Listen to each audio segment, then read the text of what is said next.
All right. Good afternoon, everybody, and a warm welcome to the first of two special live webinars from Zero Waste Scotland. So on behalf of and in conjunction with the Scottish Government, who are running a 12-week public consultation at the moment on the introduction of market restrictions to certain single-use plastic items. My name's Andrew Pankhurst. I'm a communications programme manager at Zero Waste Scotland. And I'm joined by a number of colleagues here. We have my colleague David Barnes, who is a programme manager for our forthcoming deposit return scheme and also extended producer responsibility at Zero Waste Scotland. Morning, David. Morning, Andrew. Thanks for being with us. We also have Andrew Forsyth, who is the Zero Waste team leader at the Scottish Government's Environmental Quality and Circular Economy Unit. Many thanks for joining us, Andrew. Good afternoon. Good afternoon. Yes, afternoon now, isn't it? Just turned afternoon. Yeah. And also Sarah Archer, who is a policy analyst here at Zero Waste Scotland, specialising on plastics. Can't actually see you there, Sarah, but I'm guessing that you are there. Hi, Andrew. Yes, I'm here. I'm not quite sure what's happening there, but I can certainly hear you. Very good. Well, it's your voice and your opinions that we are obviously most interested in, although it would have been lovely to see you as well, but we'll see if we can get that sorted. Okay, so that's introductions. So a bit of a background as to why we're here. I guess we've all seen heart-wrenching images of marine life, wildlife surrounded by plastic, entangled in plastic. And unfortunately, you don't need to go far to spot single-use items also littering the areas that we live, visit and enjoy right here in Scotland.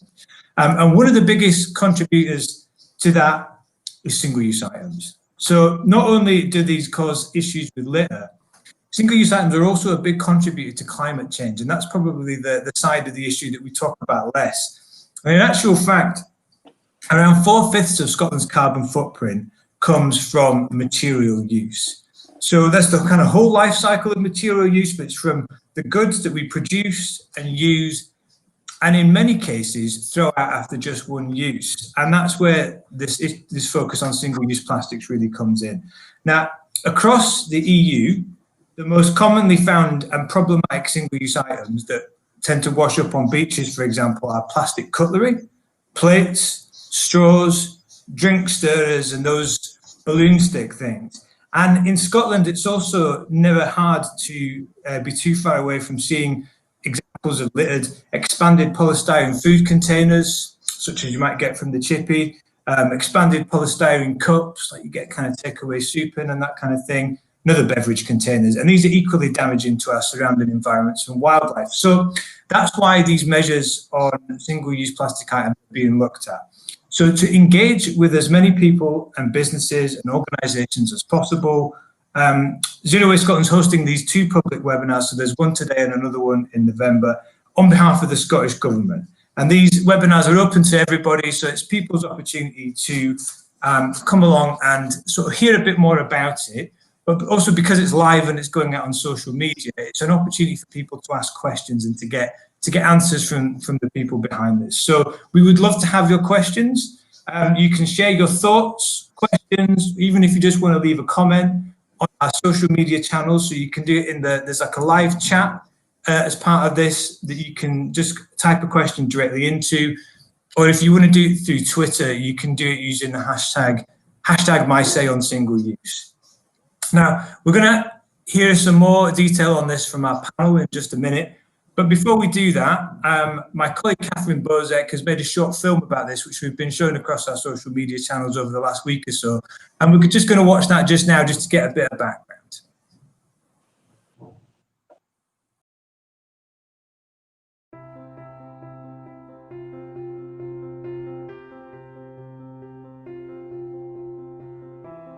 Around 4/5 of Scotland's carbon footprint comes from the stuff we produce, use and throw out, often after just one use.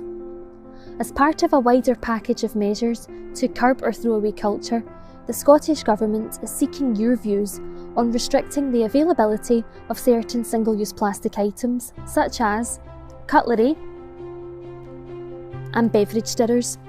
This would effectively mean banning them, just like Scotland has already done with plastic-stemmed cotton buds and microbeads.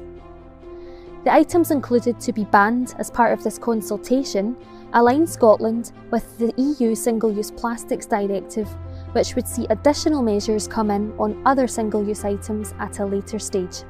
So exactly which type of single-use plastic items are we talking about here? Well, it comes down to those which are most commonly found littered on beaches in Europe. And these are plates, cutlery, beverage stirrers, straws, expanded polystyrene food containers and cups with lids, balloon sticks, and all products made from oxo-degradable plastic. It's worth noting that the consultation includes plastics made from plant-based materials that are biodegradable or compostable. It also includes other single-use items containing plastics as well as other materials, for example, plastic-coated paper and plastic-lined cartons. Restricting access to single-use items such as these is essential if we want to tackle climate change and protect our oceans. The largest environmental benefits and carbon savings will only be achieved if we switch to reusable alternatives as much as possible, rather than simply switching one single-use material for another. You can have your say now. It couldn't be easier. Submit your views online and make them count towards this real opportunity to make a difference. Thank you.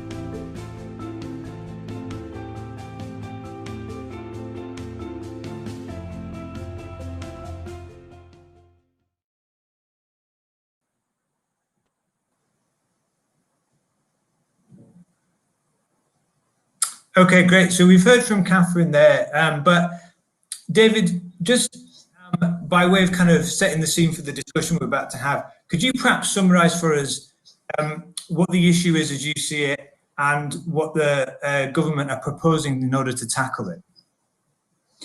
Yeah, so I mean, I think Catherine's job did an excellent description of explaining exactly why we're taking this action, and that's that our use of materials and single-use items cause a range of environmental impacts, whether that be impacts on biodiversity, contribution to climate change, or the damage to our ecosystems such as lochs and oceans. And plastic in particular, just because of its prevalence, we all know how much plastic we use. And the things that make plastic such a fantastic material, its flexibility, its durability, also cause the range of problems when it leaks into our natural environment. And so the Scottish Government have identified this and have taken a range of actions up until now, including the introduction of a charge on single-use carrier bags, the upcoming introduction of the deposit return scheme, and the consultation on these market restrictions is just the next step on a journey to transition Scotland from a linear economy where these items have the opportunity to leak into the environment, or best case, they are disposed of to landfill or energy from waste because they're so difficult to recycle, to a circular economy where we hope to encourage reuse, hope to encourage longer lifespan, and really only see single-use items where they're absolutely essential. Okay, great. And so, Sarah, David mentioned market restrictions there. Can you give us a bit more of an insight into what these market restrictions actually are? I mean, what does that mean for these items, and what will their impact be on single-use plastic items?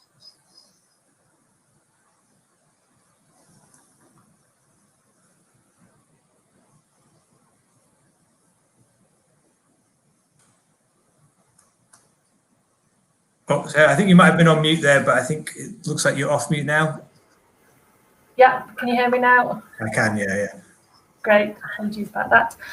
Yeah, so we saw Catherine just then, and she listed all the items that will be covered by this, and essentially these proposals will restrict the availability of these items that we saw listed before, and they're also listed in the consultation. So that essentially means that businesses would not be able to provide these items to customers in Scotland. That would apply whether it would be free or whether they're charged for, and whether it's online or whether it's on their premises. The Scottish Government is also considering introducing restrictions where supply isn't just limited to those commercial activities, where it'll be limited for individuals as well in a personal capacity. And they're also considering restricting the manufacturing of these items as well. And the consultation process is looking to get feedback on that. I guess it's also really important to note that the Scottish Government recognises that some of these items do perform a vital function that can't easily be replaced, such as straws, for example. And an important part of the consultation is to understand how access to straws can be maintained for elderly or disabled people who require them, either from a medical point of view or from an independent living point of view, and how that can be maintained, but still bringing in the proposals. So that's a really important part of the consultation. Okay, thanks for that, Sarah. And Andrew, just coming to you, like obviously this is Scottish Government's consultation. Who are you looking to hear from, and what sort of views are you sort of asking for? Thanks, Andrew. I think we're looking to hear from everyone. We recognise that these items we're consulting on have an impact on day-to-day life, in the sense if you go and get a coffee, a plastic stirrer would often be given out with it in terms of cutlery and takeaway lunches. Recognise we're obviously consulting as well in a different environment than we thought we would be in terms of COVID-19. So recognises the strain on business and the hospitality sector. A lot of these items which are big in their business models. So I suppose we're looking to hear from members of the public in terms of the effects. As Sarah said, we're really keen to hear from those who would use straws, for instance, for medical purposes, but also other items such as cutlery. Would welcome views on how practically a solution can be made in terms of exemptions for plastic straws, whilst they'll be banned for the wider public.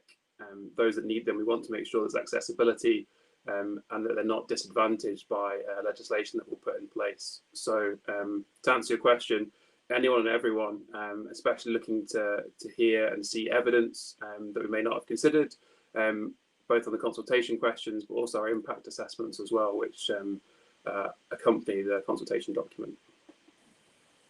Okay, cool. So if anybody's listening there and thinks, well, actually, I really fancy giving my view on this, if you go to the website address zws.scot/single-use consultation, that takes you straight to the Scottish Government's consultation portal for this particular issue, and it will take you straight to that, and you can just go in and look at the questions and give your responses. We've been speaking to a few organisations that we work with about this and just trying to get their views on it. And actually, a few of those have been kind enough to send us some video clips of their thoughts on the proposed measures, which we're going to have a look at now.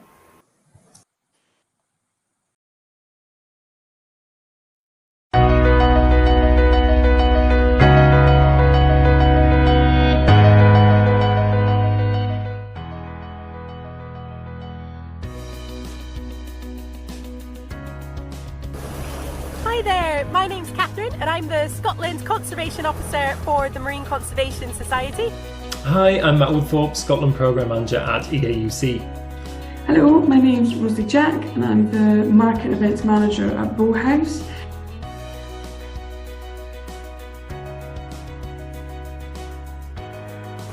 Together, we've seen a huge rise of litter that's been coming from our towns and our cities through rivers and through our drain system, with much of it being single-use plastic.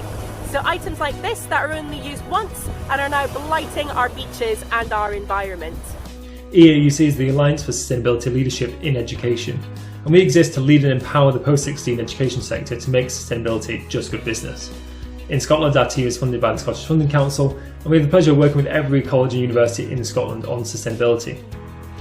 Although we can't readily identify the collective size of single-use plastic use across all of Scotland's colleges and universities, there have been proactive actions to reduce their use on campuses, which do give estimates of the scope of their use. Balcaski Estate is a modern working estate in East Bank, and some of our missions are to be more sustainable and responsible and helping other businesses achieve those goals as well. And my role is to coordinate all of our events at Bow House and work with all the businesses that are based there.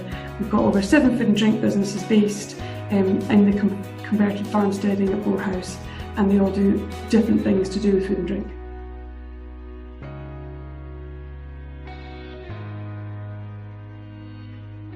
With so much of this single-use plastic entering Scotland's seas, it's having a huge negative impact on our marine wildlife.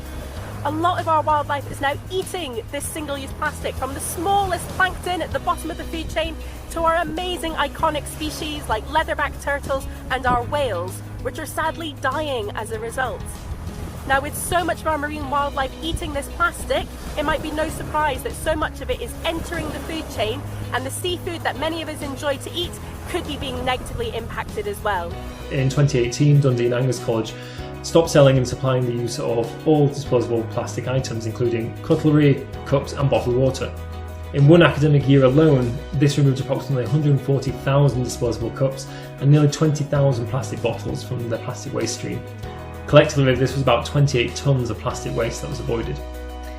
So at our market weekends, at the events that we host, we see a lot of single-use, well, we have seen a lot of single-use plastic, and I think that was something that when we came to 2020, we were like, we need to start changing this, because after our market weekends and our events, obviously we've got all these traders and businesses that come to Bow House, and they pitch up and they have their products in single-use plastic or single-use items.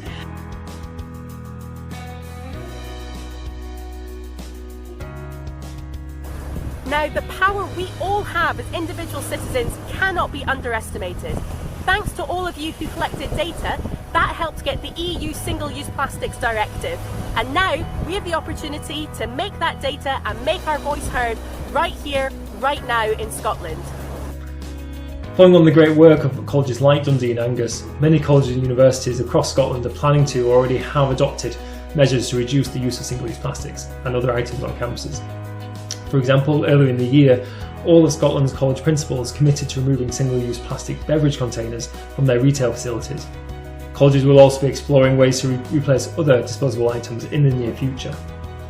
We're also seeing institutions take leadership around disposable coffee cups. For example, the University of Dundee and the University of Stirling have charged in place for their use. So at the beginning of 2020, we sort of said, look, this is going to be our mission to try and cut back on that, really work with our traders to try and show them different things they can use, or work with our customers to find out what they would prefer, what works for them when they take the product away home. So it's something that has really impacted our business, and we're always looking at improving on it.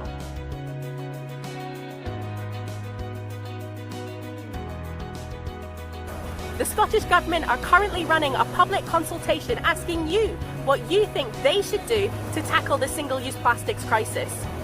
We need to be moving away from a linear and throwaway society that has led to these unacceptable levels of litter blighting our beaches and impacting Scotland's seas. Our vision at the Marine Conservation Society is moving towards a circular and reusable society where litter disappears. And I know that'll be a vision that many of you will share. Market restrictions on single-use plastic items can play a huge role in reducing their use, and consequently also the negative impacts attributed to their production and the post-consumer journey.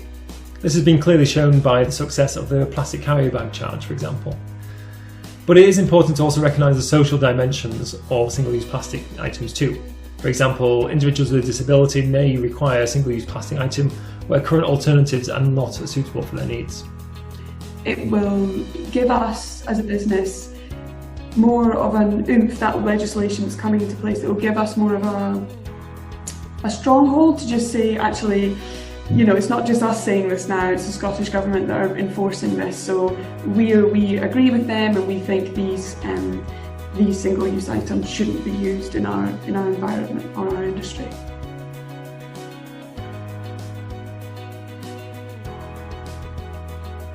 Finally, just to say, EUC Scotland will be taking part in the consultation, and we really recommend individuals, community groups and organisations take part too.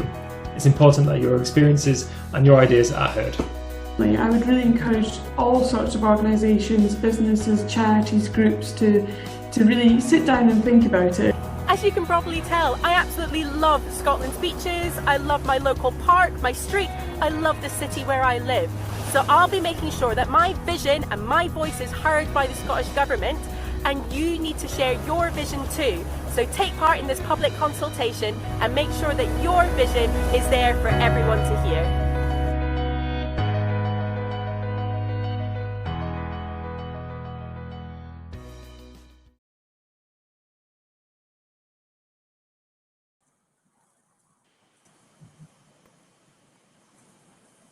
All right, we're back. It's great to hear some views from other organisations there.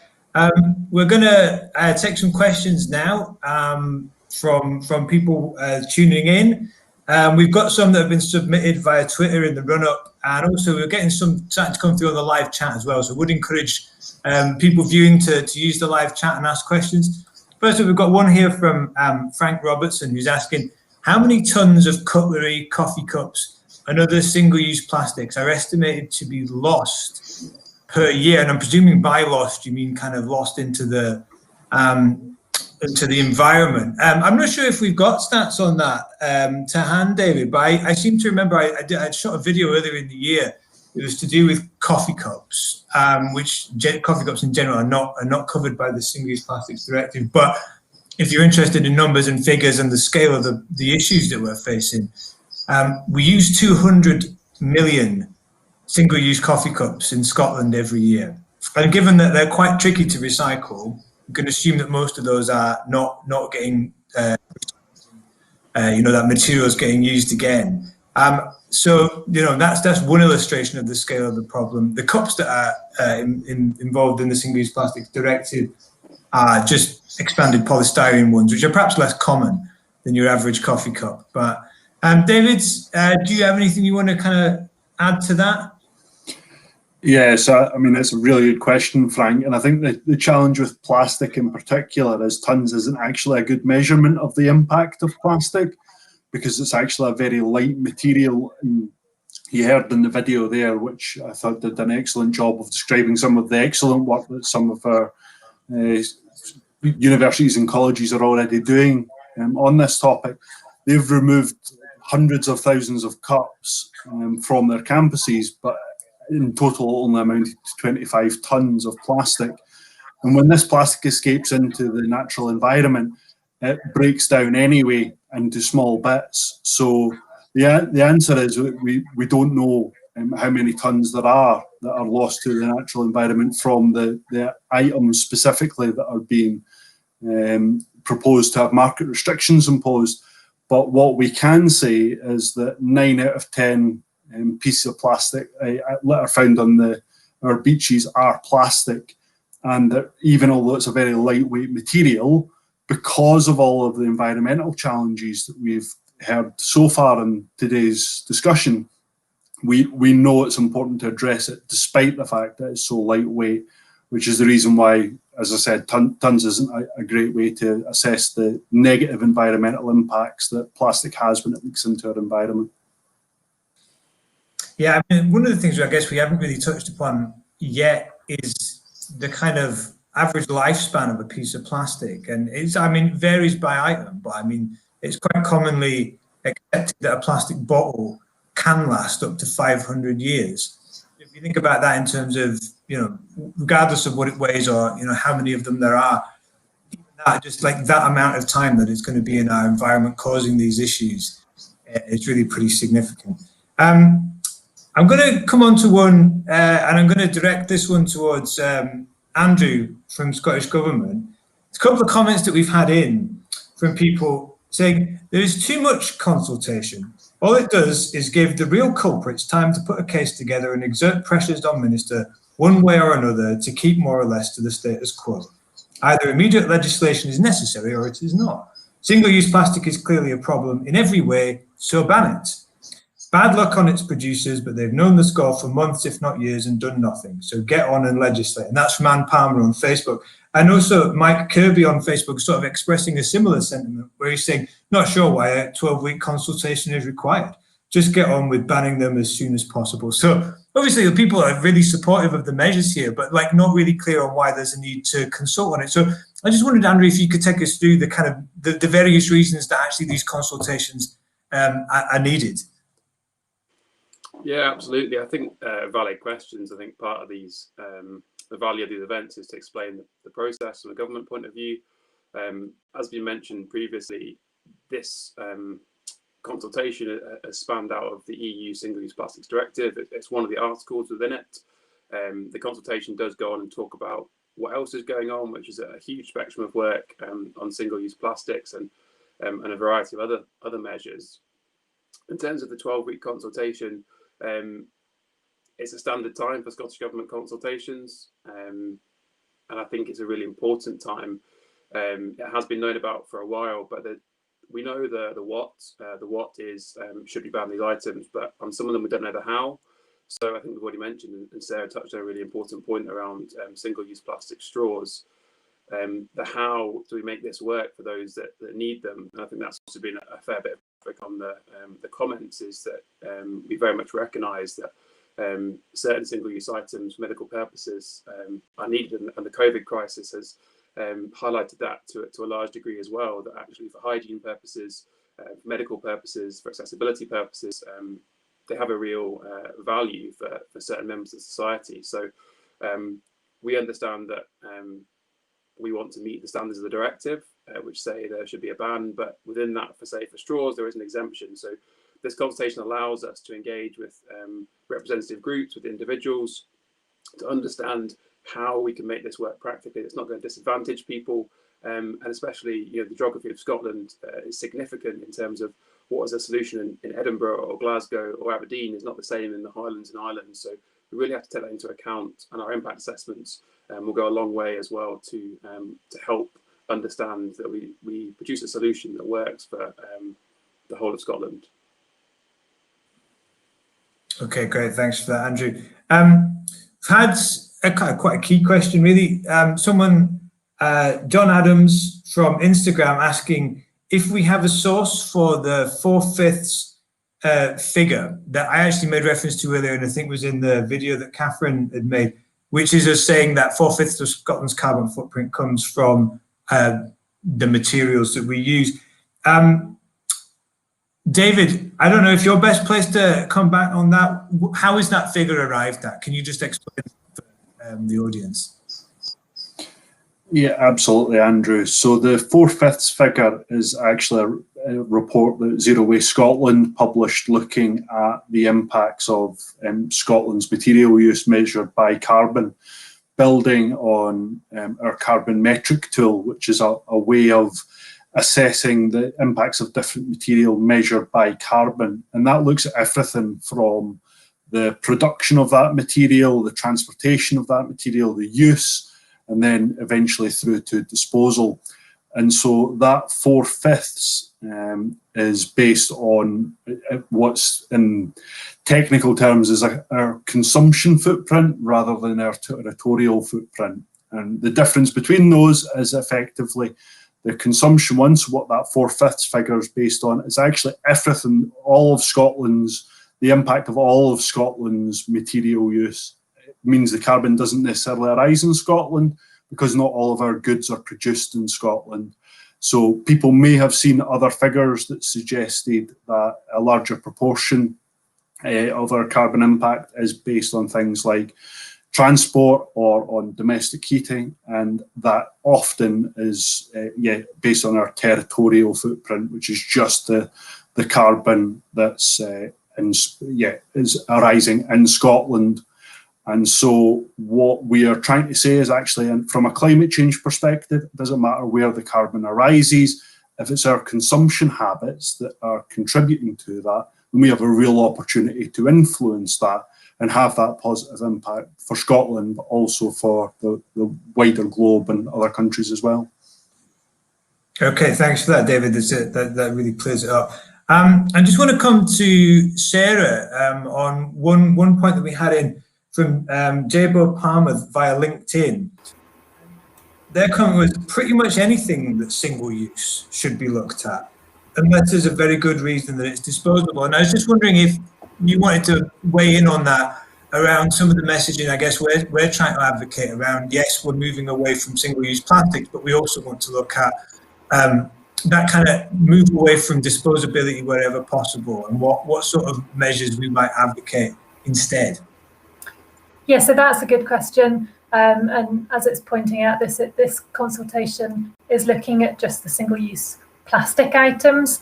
And as you say, we recognise that there are the single-use items made of different materials, and that there are environmental impacts associated with all of those. So the Scottish Government is clear. It wants to see innovative solutions and businesses moving towards more sustainable models, so using reuse. For example, I think you mentioned earlier, the switching the plastic stirrers for reusable spoons that can be used over and over again. So yeah, that's clearly part of it, part of the problem, and this is just one step to go towards that. The consultation also highlights that this is something that the Scottish Government will continue to look at. They'll see what the response is to this and then consider what further steps might need to be taken. As you say, there are examples, and we see them in a wide variety of places, and we see businesses taking those shifts. So whether they're removing their plastic stirrers, whether they're introducing reusable cup schemes. So we're seeing the businesses take that shift, and we hope that this sends a strong signal to businesses that this is the direction of travel we want to go. So making sure the products we use them for longer, and reuse them where at all possible. Clearly there are a variety of scenarios, and different scenarios might require a different response, and businesses need to assess that. If it's absolutely vital, and I'm not talking about essential functions as we've been talking about previously for straws, but in other cases, if single-use alternatives are the only option, then people can think about, well, where are they sourcing those from? Can they source them from sustainable places? So looking at FSC, Forest Stewardship Council, labelling, for example, can recycled materials be used at all? And then really thinking about how those are disposed of. David flagged up earlier that, disposing end of life is really important, and thinking about whether those can actually be recycled in the location that they'll be disposed of is another important aspect. Okay, great. Thanks, Sarah. Well, that's all we've got time for. We didn't manage to get through all the questions, but we'll perhaps try and respond to some of them in the chat so people can see those answers.